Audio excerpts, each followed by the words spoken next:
I've always been intrigued by the grand conservatories of Europe and the great conservatories here in North America. They're just such a wonderful marriage of architecture and horticulture. I mean, it's really bringing two incredible art forms together. It was our founder's vision, Pierre Dupont, the way that he married architecture, engineering with his love for plants and beautiful displays. That's uniquely Longwood. And we're going to be doing that in the new conservatory in a way that's exciting and contemporary for the 21st century. But we're also honoring that past and that legacy.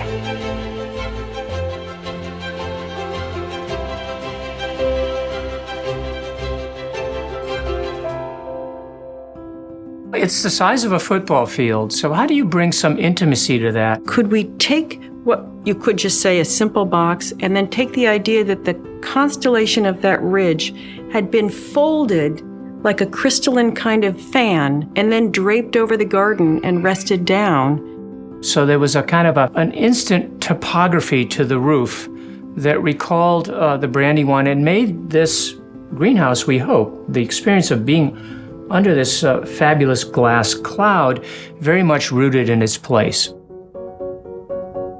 The original Crystal Palace was a large construction, glass and steel, very similar to what we have here. In fact, it was one of the inspirations for this new West Conservatory.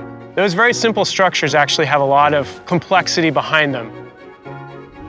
We're on the ridge, quite literally, facing the edge of the West Conservatory. And why is it so deep? Well, one of the things that we're very conscious of is that all of the back of house, the kind of theatrics that make a conservatory a great conservatory, will be happening below grade. The amazing thing here is that this is truly a working glass house. Everything shows. And so it really is about embracing both the kind of elegance of the detail and then the robust need for it to work. So the architects had a design intent that the new conservatory would have some relation to the old Lord and Burnham greenhouses that were on the site previously. So it has an arched shape that comes up kind of almost like a cathedral form. And there's multiple of these that march across the conservatory. Those large structural steel sections are very difficult to bend. There's very few places in the world that can do it. So they're being bent and welded in Germany and then being loaded into containers and shipped here. Once they get it all welded up and surveyed to make sure that it's correct, then they're going to position cranes around it and slowly lift it into place. It'll be rotated up almost like an Amish barn.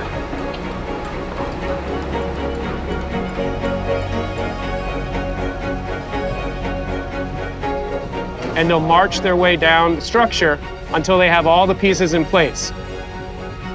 Well, we're right in the thick, really, of one of the most amazing moments, which is building the bones, literally. Effectively, the trees of steel, which are creating the arcade or the space for the conservatory to come alive. Oh, look at this. Whoa. Oh, man, we got to get some photos. This is awesome. Wow. That's beautiful. Look at this, very beautiful. That's so oh, my cool. God. This looks fantastic, guys. Fabulous. God, beautiful steel. Fabulous.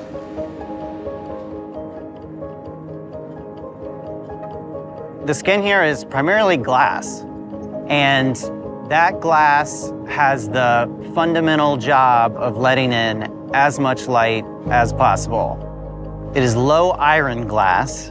For the glass nerds out there, they know that the thing that makes glass a little bit greenish is actually the iron in the glass. And so there are special techniques to minimize the amount of iron in glass, and that allows it to have better visible light transmittance and allow in more light. On a very bright summer day, it would be scorching hot in here if we could not release all of that heat. And so all around the perimeter, there will be windows that open, and then at the skylight, approximately 10-foot by 20-foot individual vents that open up in a synchronized, wonderful way. And with its pleated roof and its breathing gills above, and the kind of long running edges with the kind of turning glass shutters, it will probably be the largest living, breathing glass house that we can think of in North America. And one of the things that is extremely important that we've been doing a lot of research on, working closely with the Audubon Society, is how to make bird-friendly glass. A pattern has been applied to the glass. It's dots every 2 inches on center that are spaced in such a way that we know that birds will see them and are likely to acknowledge that there's a wall in front of them and not strike the wall.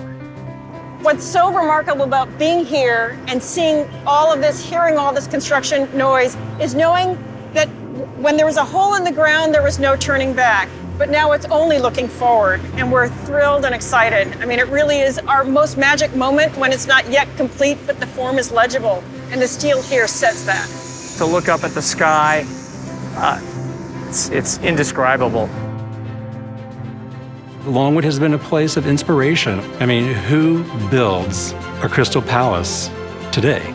But we're doing it. And we're reimagining and rethinking what that garden under glass experience is going to be.